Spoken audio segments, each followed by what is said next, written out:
Merci. Merci Guillaume. Et bonjour Altruisme Efficace. Ça fait trop plaisir de vous parler. Je vous suis de loin depuis quelques années. Euh, et tout est dans le titre, prévision intelligence collective. Déjà, pourquoi parler de prévision, Guillaume l'a bien résumé. Si on doit faire des choix moraux ou des choix tout court, on a bien intérêt à prévoir, parce que prévoir nous permet de prendre des meilleures décisions. Ça paraît bête, mais on n'a souvent pas envie de prévoir parce que ça fait peur, parce que ça paraît un peu ésotérique et parce que c'est très difficile aussi, souvent. Donc, j'avais juste une question pour vous au début. Instinctivement, à qui est-ce que vous faites confiance lorsqu'il s'agit de prévoir le futur? Je suppose que certains d'entre vous pensent à des chercheurs, des experts, et c'est exactement la réponse que j'attendais. Souvent, on s'attend à ce que des individus euh, qui parlent fort aient les bonnes réponses. Ça nous rassure, c'est très humain. On a eu plein d'exemples, Didier Raoult n'est qu'un exemple parmi d'autres, mais on s'attache beaucoup à trouver quelqu'un souvent qui croit et qui défend déjà ce qu'on croit et à suivre cette opinion. Et c'est un problème parce que expérience qu'on a faite. Nous, Hypermind, je vous expliquerai qui on est plus tard, c'est vraiment pas important pour l'instant. Mais on a fait un concours de prévision sur les maladies infectieuses avec Johns Hopkins, qui sont quand même un tas de virologues et de statisticiens qui connaissent bien la santé publique. On avait 562 personnes, qui étaient pour la grande majorité, 500 à peu près, des gens de Johns Hopkins. On avait des personnes de niveau d'expertise très variés. Ça va de l'étudiant jusqu'à l'expert virologue et statisticien qui connaît bien la maladie et les maths. Et on a mesuré leur performance. Je vous ai évité tous les détails, mais on leur a posé 200 questions sur 19 maladies infectieuses qui vont de la dengue à la malaria, au choléra jusqu'au Covid. Covid qui s'est manifesté au milieu du concours. Donc on leur a posé toutes ces questions, on a calculé leur fiabilité en termes de prévision. Et on ne voit pas très bien, mais la ligne noire représente le hasard. En dessous, c'est mieux que le hasard. Au-dessus, c'est pire que le hasard. On a 2 tiers environ de ces 562 personnes qui ont fait des prévisions pires que le hasard sur plein de questions. Ça peut être assez effarant, mais en fait, ça reflète juste le fait que les maladies infectieuses sont des problèmes complexes, pas juste la maladie en soi, mais les comportements des humains, les effets de feedback. C'est vraiment un système très compliqué. Donc, assez inquiétant du point de vue de l'individu. C'est un constat qui est partagé autre part, notamment par Philippe Tetlock, qui est un chercheur canadien, un psychologue canadien, qui traînait pas mal avec Kahneman, etc. Et qui, lui, a une idée assez incroyable d'organiser des énormes concours longitudinaux, on devrait appeler ça presque, de prévision, où il a invité des centaines d'experts en géopolitique à répondre à des questions du style quelle est la probabilité de chance que l'ayatollah Khomeini perde le pouvoir, que la Russie envahisse l'Ukraine, que tel ou tel parti gagne l'élection. Des questions assez difficiles. Et le constat était à peu près le même que ce que je vous ai montré juste avant. Donc bref, l'idée c'est qu'on a le même problème. Et les gens qui sont recrutés sont dans les hautes sphères de l'académia américaine. Souvent des gens qui publient, mais aussi des gens qui passent à la télé, qui sont respectés. Et c'est un énorme problème. Le premier concours a dû être anonyme. Donc, comme j'ai écrit, mesurer de manière objective la capacité de la grande majorité des experts à prévoir est médiocre, nous y compris, même si on connaît un sujet.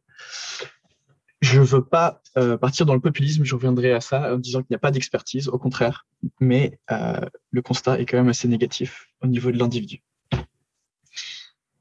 Mais il y a un phénomène étrange qui s'est passé pendant ce concours, que j'encourage vraiment à lire ce livre qui est fantastique, qui s'appelle Super Forecasting, qui relate l'organisation de ce concours et aussi les leçons qu'ils en ont tirées.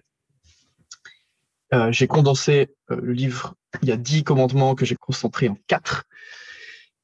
parce qu'en fait, il s'avère que 2%, pardon, je n'ai pas expliqué. Le deuxième concours qui a été fait a opposé des civils à la CIA. La CIA est assez curieuse et demandeuse, bien entendu, de bonnes prévisions sur des sujets complexes. Et donc, Philippe Tetlock a recruté plusieurs centaines de civils qui ont donc fait face dans un concours de prévision à la CIA. La CIA dispose d'un budget énorme, je crois que c'est 50 milliards par an, et les civils disposent de Google. On paye les civils environ 300 $ par an, donc une somme quasi nulle. Et quelque chose de très étrange se passe, c'est que 2% des civils environ battent tous les ans la CIA, et pas qu'un peu, ils les battent de environ 30% en fiabilité. Ils sont 30% plus proches de la bonne réponse. C'est assez fou considérant l'asymétrie d'informations et de moyens. Et donc ce livre condense toutes les explications causales. J'ai fait une vidéo là-dessus que j'adorerais vous envoyer, mais en gros, on a remarqué que les 4 caractéristiques suivantes étaient celles des meilleurs prévisionnistes et sur de nombreuses années, donc il n'y a pas de place pour le hasard. Les meilleurs prévisionnistes sont ceux qui s'entraînent comme un sport, comme toute activité où on développe une expertise. Ceux qui s'entraînent, donc c'est pour constance. L'ouverture d'esprit active aussi, très intéressant. Si vous êtes ici, c'est probablement que vous êtes déjà ouvert d'esprit activement. L'ouverture d'esprit active, c'est un peu plus précis que l'ouverture d'esprit tout court. C'est l'idée qu'on est attiré par quelqu'un, par une opinion contraire à la nôtre, dans le sens où on veut en savoir plus, on veut avoir moins tort, less wrong, et que donc on aimerait, par exemple, on pense que l'énergie nucléaire c'est dangereux. En soirée, on croise quelqu'un qui aborde le sujet et a l'opinion contraire. Au lieu de l'ignorer, au lieu de le décrier, on lui pose des questions, on essaie de comprendre les meilleurs arguments et d'y opposer les siens aussi. Et cette humilité intellectuelle était un des plus gros prédicteurs de ces 2% de civils qu'on appelle les super forecasters, qui ont battu la CIA. Une autre pratique qu'ils ont, c'est de diviser une question. Donc si je vous demande quelle est la probabilité de chance que Poutine reste au pouvoir d'ici la fin de l'année, fin 2023, c'est une grosse question. Et donc ce qu'on peut faire, je vais vous expliquer après, c'est décomposer en petites questions beaucoup plus simples et beaucoup plus mesurables où on a des données.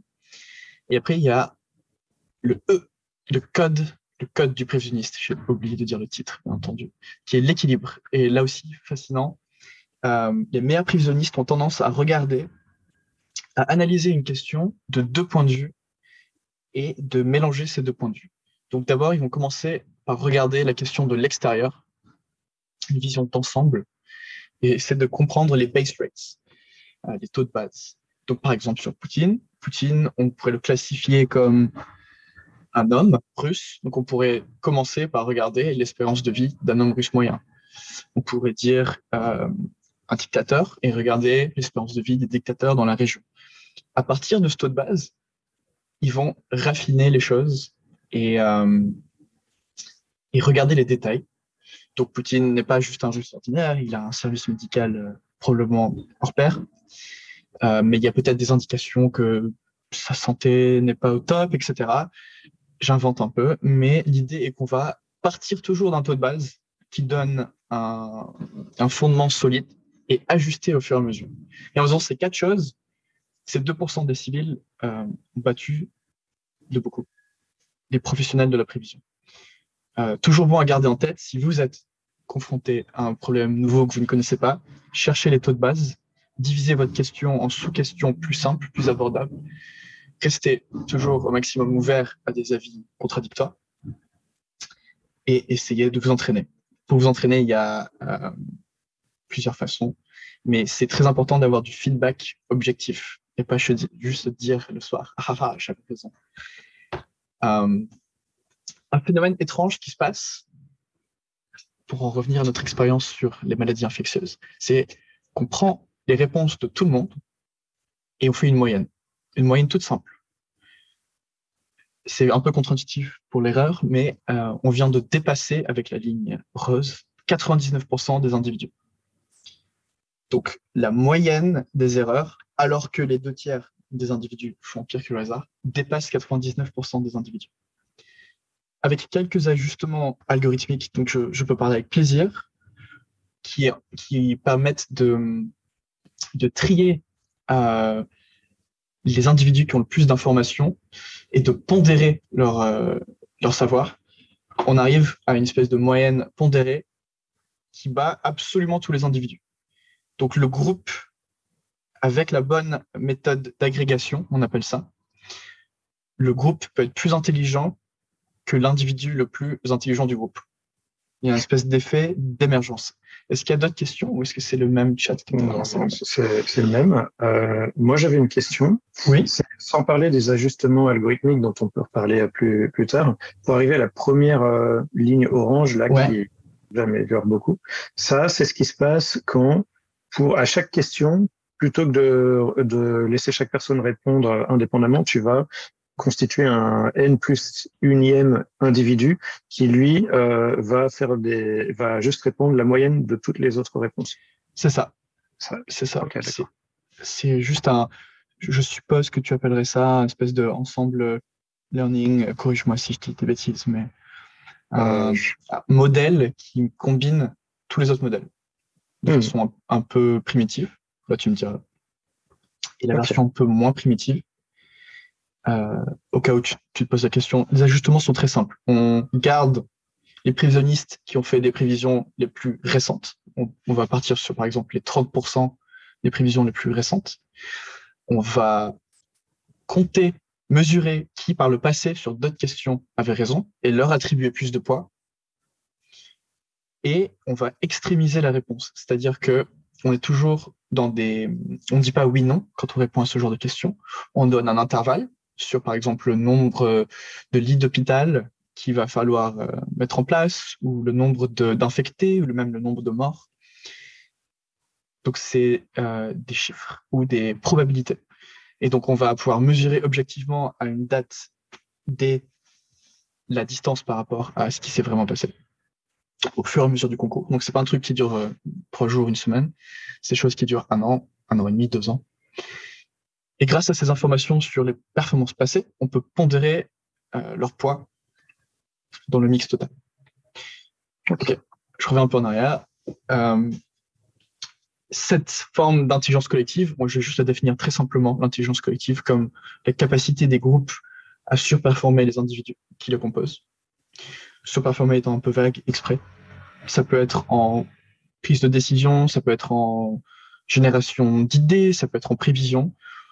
Moi, je suis tombé sur la prévision parce qu'il y a ce côté objectif mesurable, mais c'est assez fascinant d'un point de vue collectif. Vous avez sûrement vu les live streams Reddit ou Twitch, je sais plus, où plein de gens jouent à un jeu, il se passe des choses fabuleuses. Wikipédia, vous utilisez Google Maps avec les reviews tout le temps. Ça, c'est des choses que tout le monde connaît. Et là, j'aimerais vous parler du terrain de jeu de l'intelligence collective, qui est en fait un peu le petit frère ou la petite sœur de l'IA. Donc, j'ai fait un schéma très années 90 pour vous. En bas à gauche, l'ordinateur personnel qui peut traiter des données structurées quand elles sont pas trop nombreuses. En haut à gauche, on a un superordinateur ou un réseau d'ordinateurs qui peuvent traiter beaucoup plus de données beaucoup plus rapidement, mais qui restent des données structurées. Et en face de l'ordinateur personnel, on a le cerveau humain, vous et moi, et en face du superordinateur, on a l'intelligence collective. Et la différence, c'est que les données que le cerveau humain traite le mieux sont les données peu structurées. Donc, c'est des appréciations qualitatives, sont des milliers de signaux qu'on traite et qu'on pondère sans s'en rendre compte. Et c'est ça c'est ce terrain de jeu des données non structurées et massives qui est le terrain de jeu de l'intelligence collective. La personne avec qui j'ai travaillé depuis 2 ans, c'est un chercheur en sciences cognitives qui a écrit un livre qui est pas mal, qui reprend tout ce qu'on sait depuis à peu près 20 ans sur l'intelligence collective, c'est super collectif. Lui-même a été un peu lancé sur le sujet en partie par James Surigui, qui est un Américain, qui a écrit un super livre aussi qui s'appelle La sagesse des foules. Si certains d'entre vous aiment Fulloscopy, etc., c'est un super livre aussi. Et il y a 3 grands phénomènes qui se passent quand on regarde la sagesse des foules. Le premier est assez simple. L'erreur de la moyenne est inférieure à l'erreur moyenne. Ça revient à ce qu'on disait avec l'expérience sur les maladies infectieuses. L'individu moyen se trompe beaucoup plus que la moyenne, que le collectif. Voilà. OK. 2, les foules plus grandes sont plus intelligentes. Donc, il n'est jamais mauvais de rajouter plus de gens. Et c'est assez étrange parce que malgré que 2/3 des individus tout à l'heure étaient pires que le hasard, le résultat final était quand même meilleur en gardant ces gens mauvais. Parce qu'ils font des erreurs de part et d'autre qui ont tendance à se compenser. J'aurais aimé vous le représenter graphiquement, mais j'ai pas eu le temps. Troisième point intéressant sur la sagesse des foules, c'est qu'on a un rendement décroissant. Ce qui est une super nouvelle pour nous, parce qu'on a la majorité la plus-value au début. C'est extrêmement utile dans le sens où vous pouvez réduire l'erreur de votre groupe en ajoutant 10, 15, 50 personnes de manière assez fulgurante. Et après, ça devient de plus en plus difficile. Pourquoi il se passe ça? Il y a un mathématicien / sociologue qui s'appelle Scott Page, qui est fasciné par la même question, qui pose que là-dessus, et qui a formalisé un petit théorème qu'il appelle le théorème de la diversité. Ça fait un peu peur, mais c'est juste 3 composantes. L'erreur collective. L'erreur, pourquoi l'erreur? On parle d'erreur. C'est juste une façon de mesurer, on va dire, l'intelligence de façon très primitive encore. C'est juste une mesure d'intelligence qui est la distance par rapport à la vérité. Fine. Donc l'erreur du collectif est égale à l'erreur individuelle moyenne moins la diversité des estimations. Donc, autrement dit, plus on augmente la diversité des estimations, plus on réduit l'erreur collective, donc plus on devient intelligent. Expérience très concrète qui n'a rien à voir. Des avocats chevronnés versus des étudiants en droit. Des étudiants en droit quand même assez doués qui sont, je crois, à Stanford. On leur pose plein de questions et ils doivent deviner le montant en dommages et intérêts de jugement. Assez difficile, beaucoup de facteurs. On pourrait donner ça à une IA, probablement, s'il était assez entraîné. Mais on l'a fait avec des humains dans ce cas-là, et on a comparé l'erreur. Donc, en gris clair, ici, vous avez l'erreur d'un étudiant, symbolisé par ce magnifique chat, versus l'erreur moyenne d'un expert. Donc, l'expert se trompe en moyenne 2 fois moins que l'étudiant. Certes. Mais toujours, on a cette courbe qui se manifeste en combinant les jugements de plusieurs personnes, pris au hasard. Et donc, on arrive à peu près au même niveau d'erreur d'un professionnel en combinant l'avis, les estimations de 14 étudiants. Et ce qui est assez fou, c'est que ça marche aussi dans l'autre sens. Les experts peuvent aussi combiner leurs avis. Mais dans cette expérience, en l'occurrence, ils n'étaient pas du tout prêts à le faire. Ils ne voulaient pas prendre en compte les avis d'autres experts. Si 2 experts combinent leur avis, ils baissent leur erreur. Et il faut maintenant 42 étudiants pour compenser. Je vous laisse imaginer à la fin la différence de niveau. Donc, ça suit la même courbe, mais on commence plus bas, c'est-à-dire plus proche de la vérité. Donc, j'ai oublié de préciser quelque chose d'important. Les données que j'avais ici, c'est la célèbre expérience de Francis Galton, dont vous avez tous entendu parler, où des paysans essaient de deviner le poids d'une vache. C'est pour ça que j'ai mis une vache. Et Francis Galton était une espèce d'aristocrate qui ne croyait pas trop en la démocratie, mais qui, au lieu de la critiquer, a décidé de faire une expérience pour prouver que les gens étaient bêtes et que c'était une mauvaise idée d'instaurer la démocratie en Angleterre. Et il a changé d'avis en voyant que plus il combinait d'estimation du poids de la vache, plus il se rapprochait de la vérité. Et c'est la même courbe qu'ici. Donc, est-ce que ça marche? Ça, c'était comment ça marche. Est-ce que ça marche? L'entreprise de mon patron, qui est le chercheur en sciences cognitives, ont maintenant fait, je crois, c'est écrit, plus de 800 000 prévisions différentes sur 800 questions. On a tout ce que je vous ai mentionné tout à l'heure. Est-ce que la Russie va prendre telle ville stratégique avant telle date? Combien il y aura de morts du Covid aux États-Unis à telle date? Et on peut comparer la probabilité estimée en bas, ici, à la fréquence réelle observée dans la réalité. Et on peut faire ça sur toutes les questions. Et c'est une façon un peu étrange, un peu contre-intuitive de mesurer la fiabilité, mais le problème, c'est qu'on ne peut pas retourner le cours de l'histoire et refaire, par exemple, la Seconde Guerre mondiale et voir quel pourcentage du temps Hitler attaque la Pologne. C'est trop difficile. On n'a pas cette capacité, on n'est pas dans un environnement contrôlé. Donc la meilleure chose qu'on puisse faire, c'est regarder toutes les questions, et il y en a des milliers, où on a dit 40% de chances que ça arrive. Et dans un monde parfait, on aurait 40% du temps la question qui se réalise. Et ben c'est presque ça. Et on n'est pas les seuls, c'est pas spécifique à nous.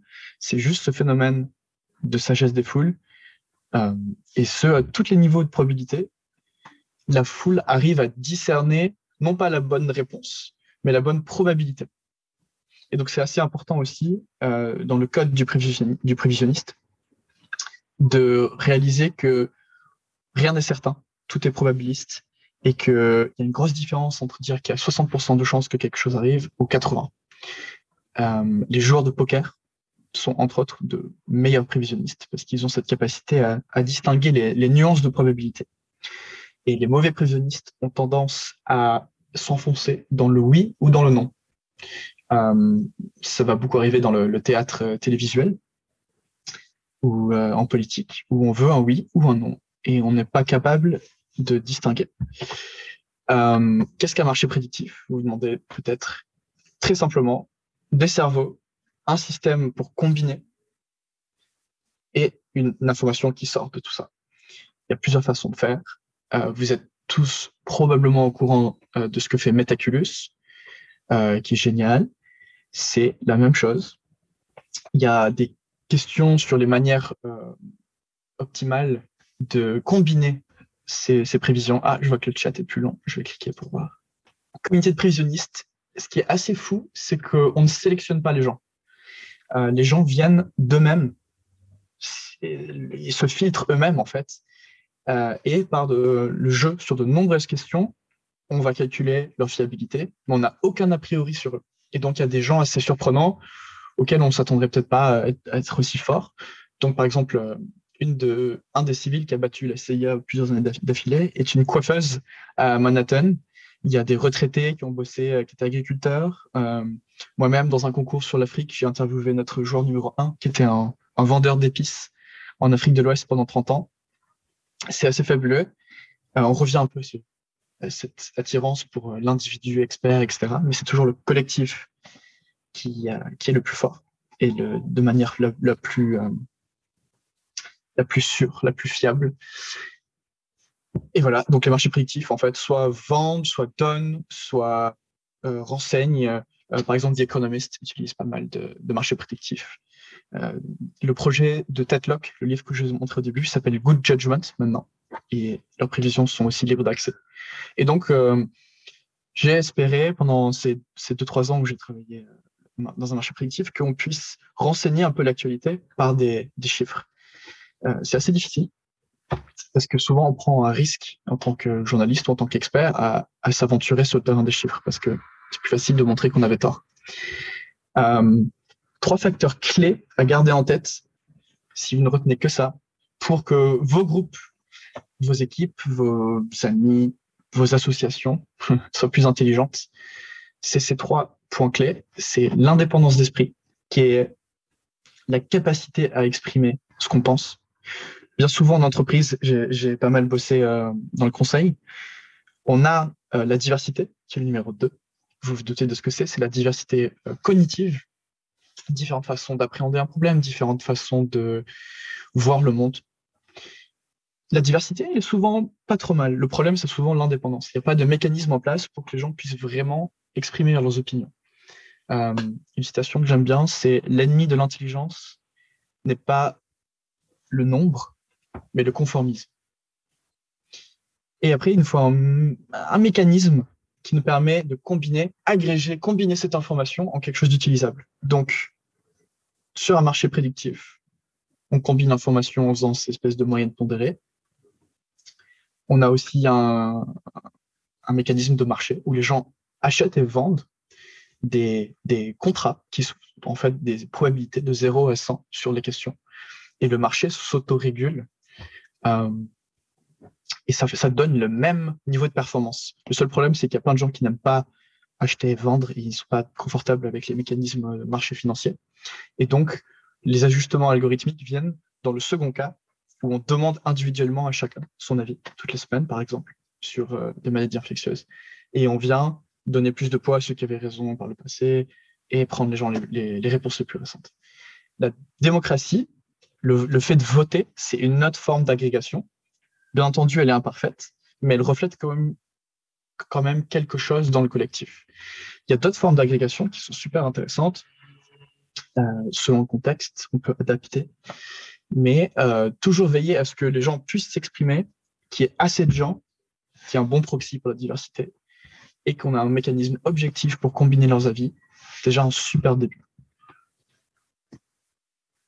J'ai fait assez vite finalement. Conclusion, attention en termes de confiance, plutôt le collectif qui est le plus fiable. Ça rejoint un peu le processus scientifique ou la méthode scientifique, pardon, où faire confiance à une méta-analyse sera toujours mieux qu'un papier. Il est plus facile de devenir intelligent en empruntant le cerveau des autres. Très difficile d'échapper à ces biais cognitifs. On en parle beaucoup, on a un peu cette fascination, moi aussi. Mais finalement, le meilleur moyen de sortir de sa tête, c'est d'emprunter celle de quelqu'un d'autre. Il y a un chercheur que j'aime beaucoup qui s'appelle Hugo Mercier, que j'aurais dû mettre aussi dans cette présentation, qui avance même que l'être humain, de par sa grande sociabilité, n'est peut-être pas fait pour penser seul. N'est peut-être fait, on pense de façon optimale quand on est en désaccord. On pense tous qu'on est des détectives, qu'on arrive à des conclusions en suivant la déduction, en suivant des indices. Et en fait, on est souvent des avocats. On a déjà un avis et on va juste chercher des raisons qui viennent confirmer, oui, biais de confirmation, qui viennent confirmer ce qu'on pense déjà. Et le meilleur moyen d'écrémer ces mauvais raisonnements, c'est de se confronter aux autres. Aussi, une idée très intéressante pour moi, c'est l'idée que l'expertise et la diversité puissent se compenser. Comme sur l'exemple des avocats. Quand on est dans une situation nouvelle, où on ne sait pas qui est l'expert, par exemple le Covid, on sait bien entendu que des gens en santé publique seront plus forts que l'individu lambda. Quand on ne sait pas qui est l'expert, par exemple le top 10 de ces 532, il y avait, je crois, plusieurs étudiants et il y avait 4 prévisionnistes généralistes de chez nous à Hypermind, ce qui est assez étrange, sachant qu'on a des experts en face. Donc, quand on ne sait pas, quand quelque chose est nouveau et flou, eh ben, c'est une bonne idée de compenser en ayant une plus grande foule, accès à plus de cerveaux pour réduire l'erreur. Et l'idée de penser en pari comme un joueur de poker avec les nuances de probabilité, avec cette renoncer au oui-non, c'est une autre super approche pour prendre des meilleures décisions. Voilà, et j'aimerais complètement vous parler maintenant pour voir où vous n'êtes pas d'accord, ce qui vous titille et si vous avez des questions plus ouvertes.